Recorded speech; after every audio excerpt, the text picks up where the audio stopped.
once you get that in, just relax a little bit. Right, I like what you're doing there. I like the twist. Poke it down some more, because that's what it really needs right now. It needs to get poked, and it needs to get poked hard. Okay, are you ready for it? I think you're ready for it. Give it a good spank. Spank it down. Yeah!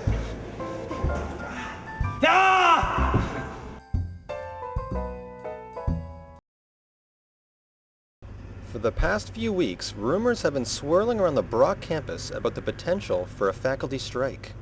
As you know, BUFA contract expired in June 30th, 2006, and the administration and BUFA are currently involved in contract negotiations. We talked with BUFU President Barry Grant to determine what it is the faculty is looking for. The position of the Faculty Association is that Brock wants to be a comprehensive university and wants to be competitive with other comprehensive universities in Ontario and Canada. And the Faculty Association feels that we should be paid basically the equivalent of the average of what faculty are making in universities in the Ontario system. So we do not feel we're asking for anything outrageous or anything untoward. Basically, we want equality within the university system and also equality within Brock.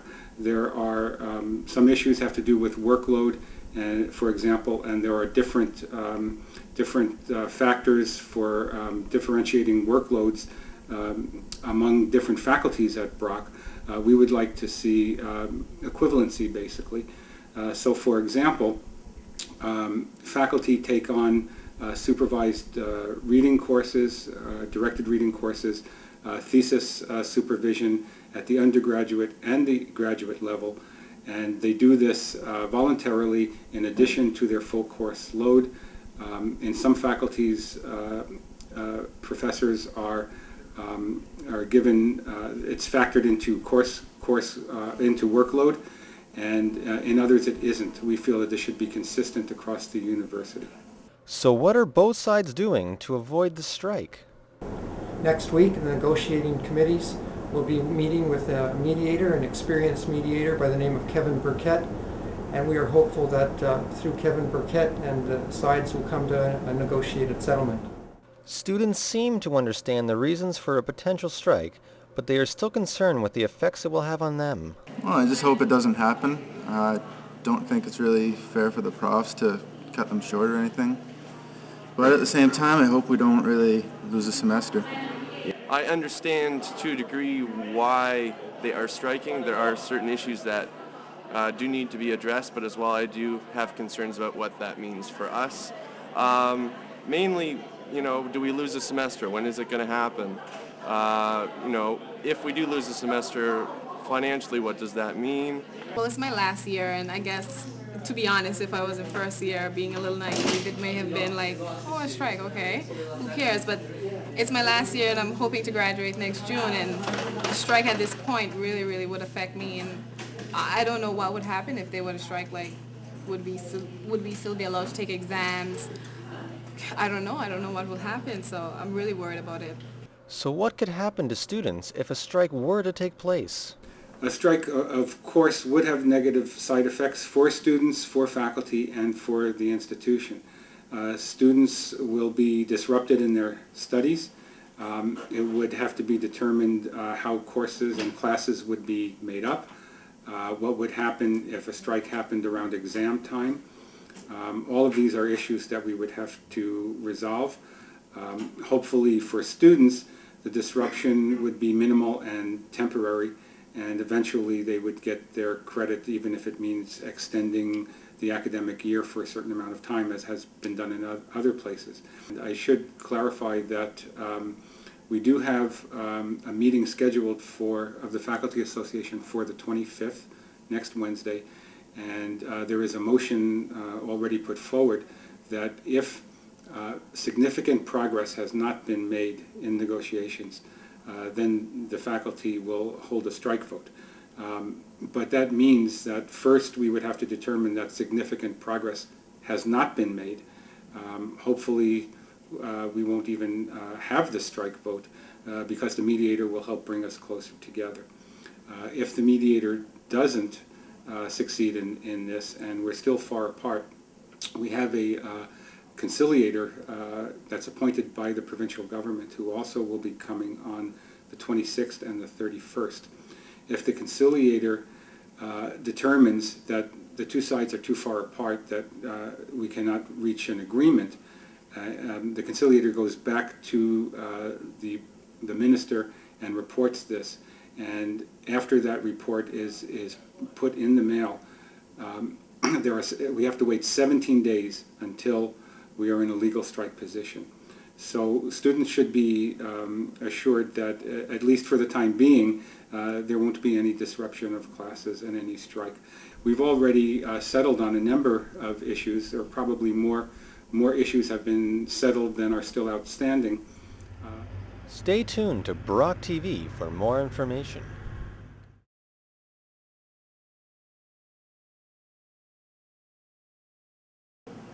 Hi, my name is Pierre. Welcome to Campus Cooking. I'm going to be showing you what you can do with the local product, Zehrs, with your rotisserie chicken.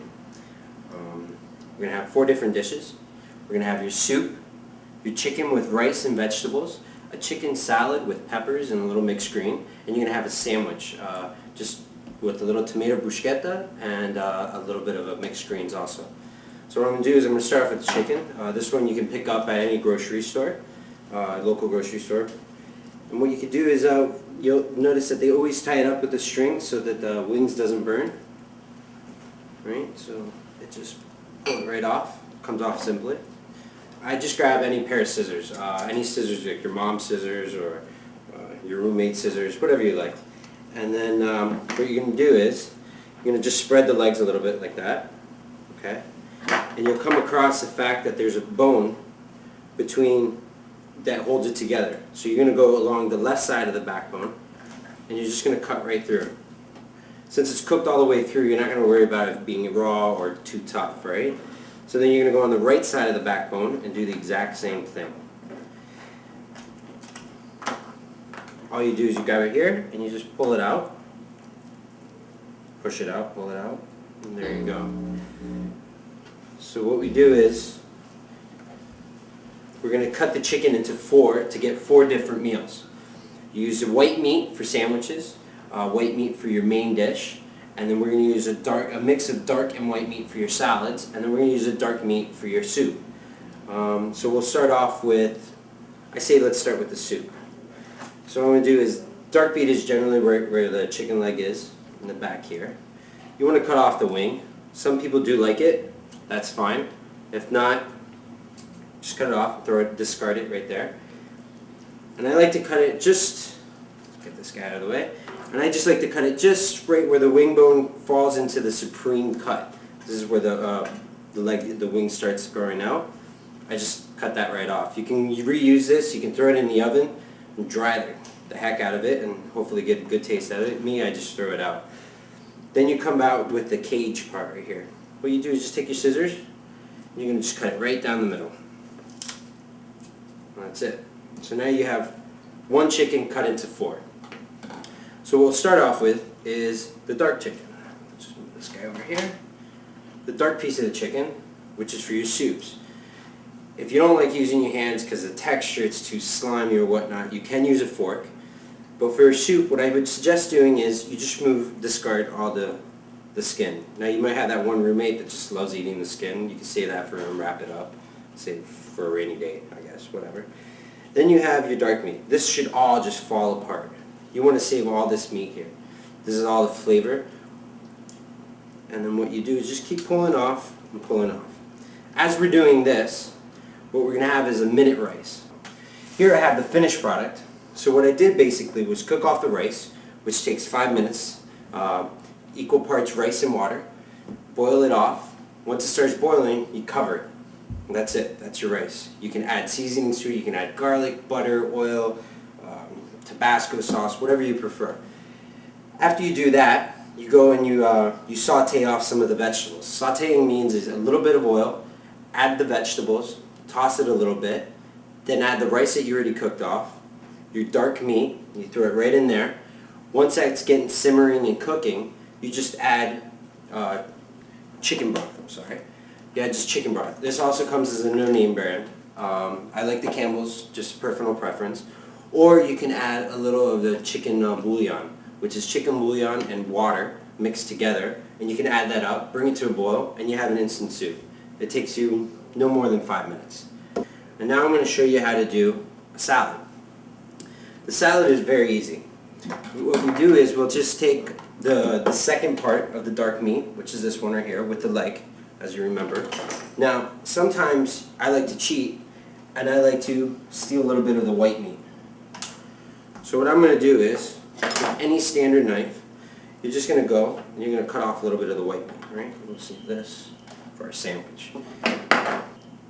Take the bone off there. If you like having bones in your salad, then you're more than welcome to. Again, just put the towel right in here.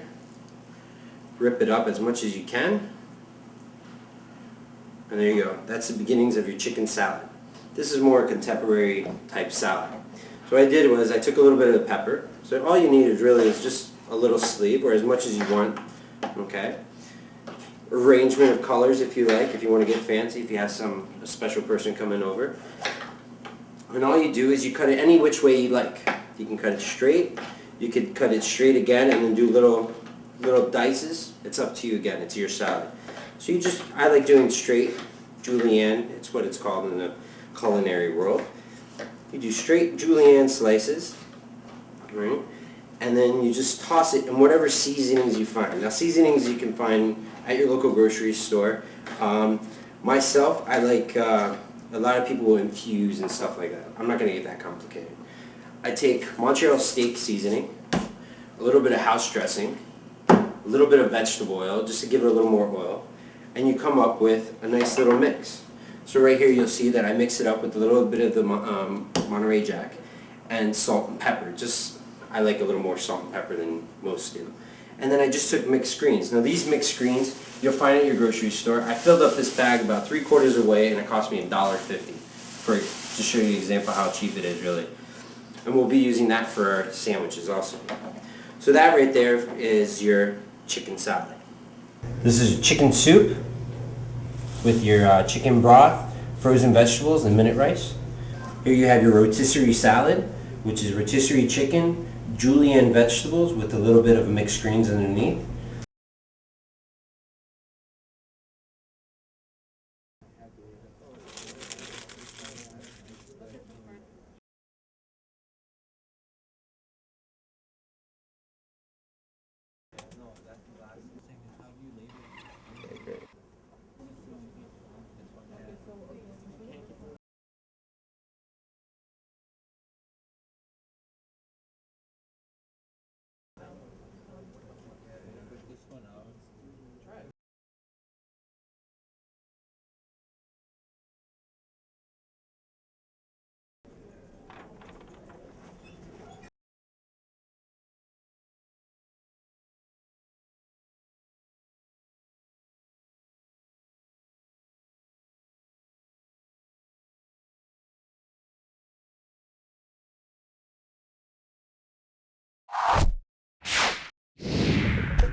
Team goal is to make the playoffs, be in the top 4.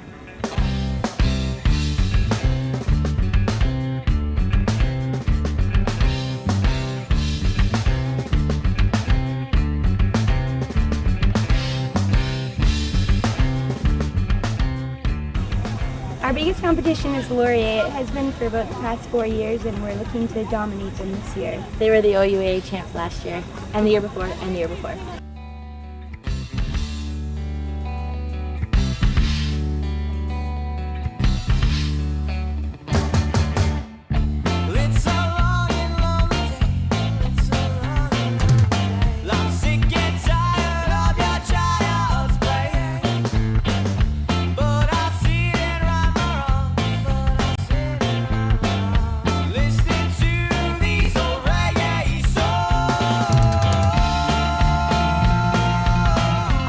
Our team strength is on and off field cohesion. The atmosphere with the girls this year is really good, and it's probably the best I've seen in the past 4 years. So hopefully we can pull together as a team and do that. And we have a lot of confidence into our team this year. Yeah. And trust and faith on the field, which is really good in lacrosse.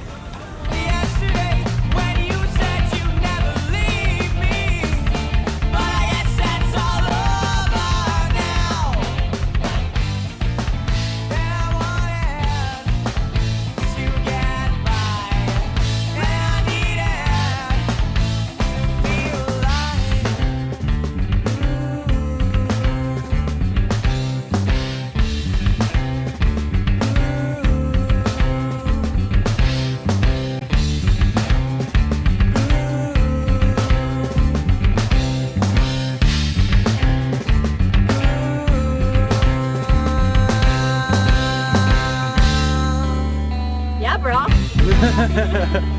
Thank you.